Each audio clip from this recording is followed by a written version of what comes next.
Today's event, Engage and Inspire, a Bruin's Guide to Wedding Planning, is actually one of the first of these kind of events that we're doing, where we're bringing alumni who are wedding professionals to bring their expertise and advice and knowledge to alumni who are in the process or just curious about the wedding planning process.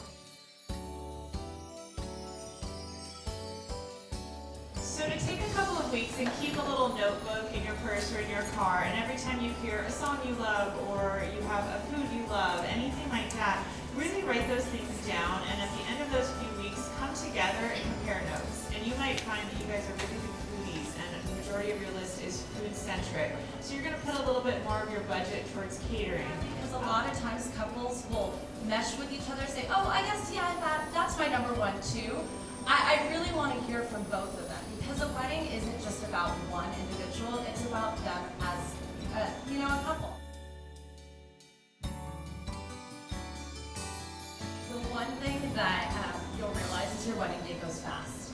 It's one day, you see so many different people, even if it's a 10-person wedding, it just flies by. And so video, I personally think, is one of the most important things. I don't remember any of the speeches at my wedding, and then I watched it afterwards, and I was so thankful that I had that professionally on camera. The other thing that I think to spend money on besides lighting is linens. It's the most simple thing, but people don't realize that a linen can make a huge difference in the overall look of your event. Flowers are really expensive, so if you don't want to spend too much money on flowers, put that towards making just the table look nice, which is a simple linen. It might cost you $10 more a table, but it can impact the feel of the room a lot. The other thing that I think people tend to focus on a lot during their wedding day is spending money on little details that end up going unloved, that they think are extremely important, but people might not notice.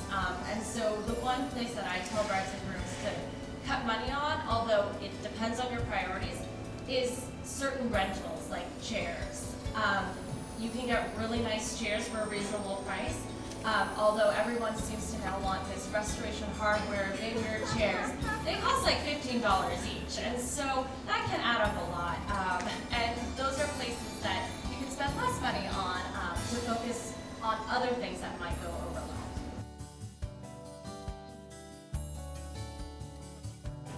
The last 2 years, I would say my best piece of advice is what not to do is not to plan your wedding through social media. We were talking about this in the green room earlier. Just because someone can curate photos from other people's weddings on Pinterest, on Instagram, wherever it may be, does not mean they're qualified, skilled, or even right for your event. They might be qualified and skilled, but just because they can take 250 photos from 250 weddings, the 250 weddings they haven't done, doesn't mean they're going to get you or your style. So if you find someone you love on Instagram, great, but do your due diligence. A lot of followers does not necessarily mean qualified to do your event.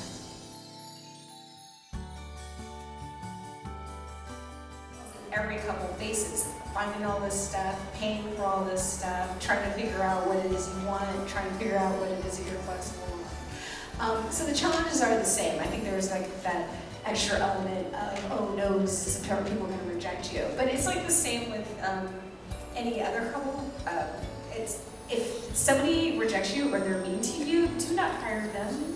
If they, move on, you are never going to run out of vendors to call. You're never going to run out of people who are going to want to work with you. If there's somebody who won't work with you, there's somebody you don't like, you do not have to hire them, and you don't. So, yeah.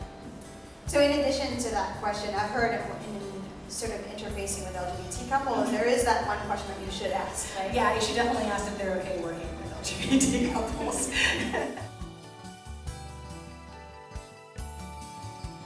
You have to keep in mind that you can do whatever it is you want. You just have to figure out how. So every single couple always asks, can we? And you can do whatever it is that you want. You just have to figure out how. So stop asking can and start asking